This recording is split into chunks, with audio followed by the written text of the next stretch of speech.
Yes. So for those of you who just came in, thank you for joining this presentation. We're going to talk about MCP. I don't know how many talks about MCP you already heard today or you heard before, but this one's going to be important. And on the very beginning, I was thinking, okay, how I can start this like a cold conversation instead of like jumping into the slides immediately. And I was like, what about going into Google Trends? And when I opened Google Trends this morning, do you know what I saw? Outage. Exactly. Yes. Like, is Cloudflare down? Like, what? Seriously. No, it's good thing is that otherwise the demo would not be kind of like working because of the AI and the LLMs and everything is available now through internet. Remember, you probably don't see this because of the table, but this is somewhere in March 2025. It's not even last year. So even last year, if you were at this conference, no one was talking about MCP. And now, since the March 2025, the things just exploded, and people start talking about this. And I put the RAG, retrieval augmented generation thingy here. So it's kind of like going slow because I will try to compare those two things, but it's not, don't expect like a full-blown comparison. So MCP becoming a very important topic for conversation is more important a topic as a piece of technology. I hope we do have here practitioners, people building apps, building agents, anyone? I came to you from the world of streaming data and streaming agents and all things Kafka is kind of like near and dear to my mind. So you should expect something, how you can apply this MCP in the Kafka world. MCP protocol, how MCP bridges LLMs and data streams. So this is what we're going to be talking about. And I will try to make a statement about certain things. Open for conversation. So there's nothing settled set in stone. Like I said, things are still developing. Like if you were following the development of this, like agentic coding and different LLMs evolution for the last couple months, it became exhausting because you have to do like over and over. A lot of things changes, and if you miss like 1 month, it's just like whole year in a normal human world. Like okay, there's technology just jumped like very quickly. My name is Victor Gamov. I work at a company called Confluent. I am the principal developer advocate there. Wrote a book about Kafka, Java champion, so expect some of the Java and JVM's conversations. Any Scala people left in AI by the Bay conferences? Okay, just. I know they're trying to make it as painful for me as possible. I'm not a big fan of Scala, as you might notice. Any Python people here? Who runs the Python in production? Are you still okay? For like LLMs and agents and stuff. I don't see same people. Like, there's only few people who runs this. Everyone runs agents in Java in production. Let's agree about this. Of course. So another important slide for this presentation. This video will be recorded. Slides will be available. All things that I do or we do together with my colleagues also can be found on this website. Also, if you follow to aiassistant.engineering, you can find all the videos there as well. Now, I'll give you 3, 2, 1. Okay, I will show the slide at the end one more time. Before we start talking about actual nuts and bolts and the meat of this presentation, so I will give you like small background where I'm standing, so we can have a common understanding what we're going to be talking about. So the thing what we call intelligence this day is nothing more just API call. By the end of the day, the way how we interact the model, we interact with this model through request response through some sort of API. And as you can see here, there's a lot of things missing in this conversation. When we start with the user interaction or user prompt is something that we asking from the model. There's a lot of things missing. For example, if you will give it first request, will say, hey, my name is Victor. And next request, you will ask, what's my name? It will not remember because it is REST, it is stateless, and LLM doesn't, or at least they tell us that LLM don't store any information. So they're coming up with the idea of having the memory, is something that would be constantly updating our context, our conversation with this LLM. It actually helps to establish this kind of like a little bit more intelligent conversation. So it will remember something that you said or something that you entered before, but it's still not enough because the context window will become kind of less and less concerned over kind of like last couple months because of the models evolved and they have a better ways to handle this context window, and the context window is also growing. Still not enough. Why it is not enough? It doesn't know your data. So we in kind of like enterprise AI world where we not only doing like a chat GPT and asking like what's my psychotype or what's my color of my hair and what kind of like costume we're gonna fit with this. We actually care about how this LLM will interact with the data that's our business is relying on. So there's no way how the LLM would know about that data except if you will provide special ways. And it cannot do anything. Despite the popular opinion, we still kind of like far from the point where the LLM will do something for you by itself. It's still just API. Does anyone understand why it doesn't know your data? Because of this, once again. That's how our conversation happens. If we're not pushing the data there, they would not know. And in this particular case, I will be talking about models, not the applications. Say like it's not ChatGPT, it's a GPT model, or it's not a Claude desktop, it's going to be a Sonnet 4.5. So do we understand the difference, right? So it's an application that has all these rich functions and our model. Now, how we can change the situation when we need to deal with the data. So the community came up with this pattern of augmenting our prompt with the additional context that can be retrieved from some place. So we do have our data performed in a special format, so it will be easy consumable by LLMs. In this particular case, it will be stored in a format of vectors. So we take our data, we turn it to embeddings, and we store those embeddings because mathematically finding kind of like a relevant information or related information much easier if you will be applying some of the vector distance between those data. So we're going to go with the searching this database for particular information that we care. We integrate this together with our question. So if I need to get information of say I'm an airline's chatbot that requires getting some of the user information in order to respond. So saying, hey, what's my current the amount of miles I do have? So we need to get this information from the enterprise database, put this into the search vector, extract this information, and that's how this information can be part of the request, and put this together in one piece of context that we submit to LLM. So this is how LLM would know the context of what we're talking about. And this is kind of like a way to have extended memory and the teaching what kind of information would be sent to LLM. There's a couple of things here. So the first thing is that the process of bringing this data will require some time in order to create those embeddings. It's kind of like indexing process in any other system. So you need to get your data, you need to pick up the proper model for indexing this, creating this embedding, store this in a database, in vector database, somewhere where you will be able to query this effectively, or your application in this case. And after that, we inject this into the context. Now, is it like old already?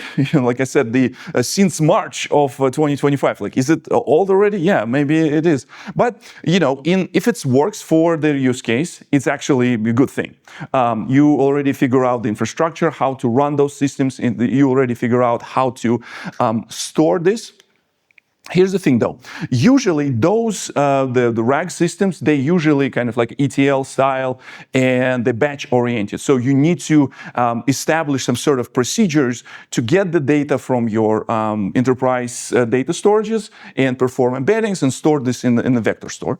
And another thing is that we still cannot do anything. So we went a little bit one step further to get the a smarter application, smarter agent, and but still we cannot do any type of reaction. So before, again, let's go into a little bit deeper about the agents. How we can find this is AI generated. Look at this range. I haven't seen this type of tools in the real life, but hey, AI knows better. So what makes an agent? So first of all, it's some sort of like a small app that does some sort of logic. So it needs to serve certain things. So its agent can be autonomous, meaning that it will be running in the background doing some of the things, or the agent that will be reacting on certain things that happened in the real world, or reacting on certain requests. It calls LLMs. Its agent that will somehow integrate it with LLM to get extra intelligence, and also take some sort of actions. LLM by itself cannot do anything, and agent can talk to LLM and describe what is available for this LLM to invoke, and describe what we call intent. So, and LLM will make a decision that wants it to call this tool or not. And after that, this agent will actually go ahead and call this tool. Now, isn't just the microservice, but we're adding like LLM sprinkles. It's, if you look into this agent idea from perspective of deployment and how those units will be delivered, yes, it is microservice. And the corporate asking you find the similarities between or differences between the agent and microservice. And the same thing. So what is cool? What is tool calling? So essentially, we have a user input that we integrate with some of the information that is available for the agent to invoke. Usually in the frameworks, it needs to be designated with certain annotations, depends on your language of choice. This information would be sent to LLM, and there's kind of like a loop or conversation between this application, between the agent and LLM, in order to figure out is actually tool call required. And the decision, so we express an intent, LLM does decision, and after that, tool will be executed, a response will be sent back to LLM. LLM will provide us final response. So we have a data. Data is prepared in RAG format, and now we have a tools. And the people in Anthropic, they were start thinking about this. So, what about this process of getting those tools and the setting things, the connecting to external systems can be somehow standardized. Instead of having like each individual agent, like in enterprise world, write integration for every system, how about we want to find the ways how these agents will invoke something standard, interrogate this, getting capabilities, and send the data back. So instead of AI agent would be integrated with this the systems, we actually go in with the MCP. So the problems with the rolling your own tool integration. So you need to write your own code every time you're changing want to add the capabilities. There's no resource integrated. There's a RAG, but you need to do a lot of things to do this. And also discoverability of these tools is not available. Now, 10 minutes in, we're going into the subject of this presentation. So Anthropic introduced this idea of model context protocol is the way how our agents, our applications, our microservices will be talking to LLMs and providing capabilities for LLM to interact with external world. So LLM would not gonna call your database or web service. Your agent application will be running the calling this for you. For LLM and send the response to LLM. So we will have two components in this game. We have a client of MCP that will be integrated in your agent, integrated in your the desktop application, if you'd like. And after that, it will be talking to MCP server. MCP server will provide certain APIs that will show what is available. So, for example, one MCP server will provide the methods how to talk to a database. So, MCP server by itself would know how to talk to this database. And to outside world, it will just like show the API that this server will expose. Or same thing for Kafka. Or any other external system. There's even like integrations with APIs like Figma, where you can just tell how the Figma system can be integrated with LLM through this MCP call.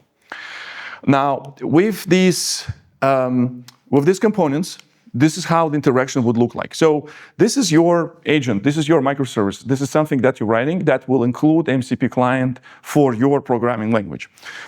Strictly speaking, you don't have to have like dedicated client, but it's also discussion between API versus SDKs. So MCP uses this JSON RPC protocol, which is HTTP based, and it's well researched, but for some reason someone decided to dig it up from the times before 2010 even, and start implementing these things with LLMs. I don't understand this, but there is what it is. So there's much better protocols already exist on top of HTTP that already doing a lot of cool things, but hey, JSON RPC for it is.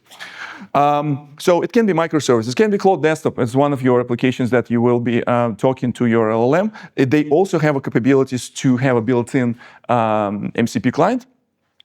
And one application might have a client that will be talking to different servers. Depends on the context. Between this, it's just request response, and between clients and servers, just request response. Like I said, it's a JSON RPC. There's nothing fancy there. Request response also can be sent through server-sent events, and if the client and server runs on the same machine, they can use standard input-output to exchange the information. So the multiple clients can talk multiple different servers, and so far and so on. So for example, use case where you want to schedule something, you have access to calendar, and calendar will expose the information about calendars through MCP server, and say my geospatial search that will, finding things based on the text description will be also hidden by MCP server. And the way how the agentic application or the agentic loop would look like, so our user expressing intent to have something booked tomorrow. So this information would be passed to LLM to extract intent, what this user wants to do with this.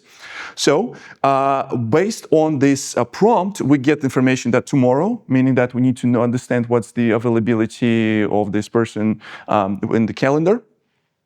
And we'll call the APIs, get information, and also book a restaurant. So in this case, it would make certain assumptions about location, but there might be a conversation between like what's the vicinity of this restaurant, like where you want to be. I want to be the closest, or it's going to be a little bit drive and things like that. So this how this the agentic loop would look like with introduction of MCP server. So before that, you would have to talk directly to APIs. You will have to talk directly to the calendar provider API, provider for Google Maps API, and this integration needs to be baked in your agent. Now, in this case, they would know how to talk to MCP server. Usually, vendors who are providing this calendar API, they also give you MCP server to deal with. Also, the built-in features of the MCP server is also the discovery. So you can go and learn what kind of tools available. There's things are very well described. That's a discretion of the creators of MCP server, but in general, people understand that it would be used LLM. So description of the tools and the discovery would be very important. Say, if we're gonna look into this, like request set up the coffee for me in DOM, and there's some prompt, system prompt, your helpful scheduling agent with access upon request, geospatial API that can find meeting places, and you have access to complete calendar. So this information we send to LLM, and LLM will respond us back with intention that, okay, yes, looks like this tool's available, I want to use those tools, and those are parameters that I'm interested in. Now this will go and call this tool, get the data, send it back to LLM. LLM make a decision by maybe calling another MCP tool to do some sort of action. And only thing that is required here is just URL. So we're going to put the URL into place. So we connect to the server, and our agentic microservice will deal with this. Now, so the MCP also gives us a few things. So the context management.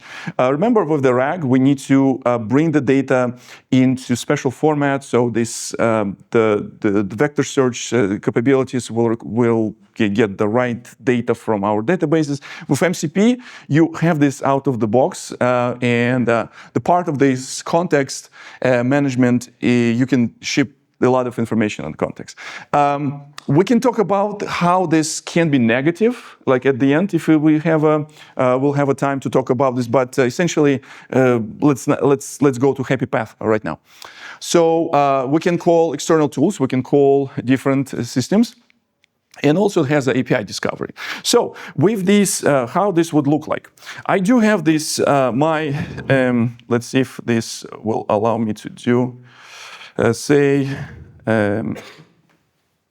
if I can do this. Where's my, what do you know about my Kafka clusters? Like, that's, I think, the good way to start the conversation with the Claude. And the way how this would know that it will extract the information, extract my intent from this initial request, and it will analyze it, but saying that, okay, so let me think about this. It's thinking right now, it's still thinking, and now it has some thought process. So user asking about Kafka cluster, and in my memory context, this is not exactly what I wanted to see. I wanted to see how it will not use memory, but rather use some information. And however, to actually get information about specific Kafka cluster, I need to use Confluent Cloud MCP tools. So how it would know, in this case, I do have my MCP server is configured, and the way how this system would know, my discovery, where is it? Sorry. We're going to go with extensions. No, we're going to go connectors. Everyone uses the different naming. And these are tools that are available in this MCP server. So for example, it can create topics in my Kafka cluster. It can I'm more interested in list environments, list connectors, list clusters. So when I describe this intention of getting information about Kafka cluster, it would know what kind of tools to call. So if I go back to my conversations, what we see here, it will figure out I have two clusters. One is AWS, one is GCP. And okay, but do they have any data? Because, I could use this API and go and look inside my Kafka cluster, but I don't want.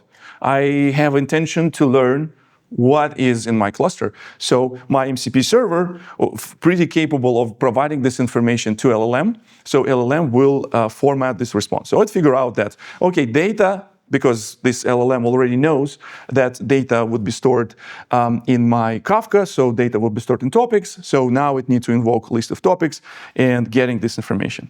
So that's example of this, the Claude integration with MCP. So if you are in the Java side, for example, you're using using stuff like Spring Boot. In Spring Boot and Spring AI, there's a great integration to deal with this type of situation. So in this particular case, this is an example of agent that will read the data that user submitted to my application, and I will get the summary out of the Kafka topic. So this application doesn't know anything about Kafka except there's MCP tool available in configuration. Specifically, this. So inside this Spring AI, specifying this is going to be a connection to my server. So what I can do in this case, in my demo application, that's my system prompt. And in the system prompt, I can actually write the rules that will generate stuff that I actually need. In this particular case, I'm not interested in actual output of this, but I actually interested in this tool will make some actions. Specifically, submit a message to particular topic in particular format. So I want to have a JSON formatted. So I express the intent in a few words. So if I would run this, let's see, where is it? If I would run say what run. So what it will just run this one more time. It figure out that I have a tool. It get the information about the server, get all the capabilities, all the tools, and send this information to LLM. What is happening here? Probably something that is not required. maximum token size. So I need to wait like a few more seconds because it looks like those sessions are competing. And let me kill this guy and wait a few more seconds because of the APIs. I will quickly check if I do have slides left before we bounce off. So when not to use MCP? So it's a very good question, and it's also always a trade-off. It's always the balance between what kind of information you want to expose. Usually, if you're interacting with external systems, maybe it's a good idea to use MCP, but internally, if you have the capabilities to create this RAG system, that might be easier. And the agents, the writing agents would be much easier. As you can see, the agent, Spring AI agent is, let's see if it's still running, basically using natural language in order to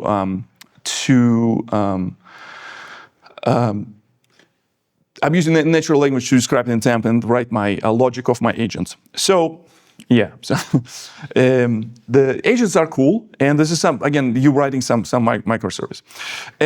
Another thing is that probably this is where we're going into how the agent will be kind of involved with dealing with the legacy data. We probably will go to route where we have agentic communication. So that's why we have the protocols like A2A and things like that. They also can communicate through the streaming. And let's see if this actually works. Fantastic. See, perfectly timed demo. Now, as you can see here, it's a response of the agent, but let's see if it's actually delivered the message inside the Kafka topic. So I do have this LLM summary, and let's see if it's a fresh one here. It says, let me see if I can quickly refresh and see if the data actually came from my. So I didn't submit any data for this. There was only idling and system monitoring was submitting this activity. So it was able to read this data from the topic and also produce data, as you can see, in the format of the JSON. So in this particular case, this agent was able to call LLM, call Kafka cluster, get information from Kafka cluster, tell LLM how to get the summary of this data, and after that, use the tools to produce data back into topic.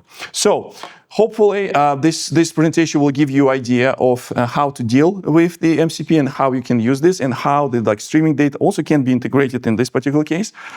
With this, my name is Viktor Gamov, and as always, have a nice day. I'm available for enhanced interrogation. My flight not gonna fly until 11 p.m., so I will be here and happy to answer any type of questions. And with this, I'll see you around.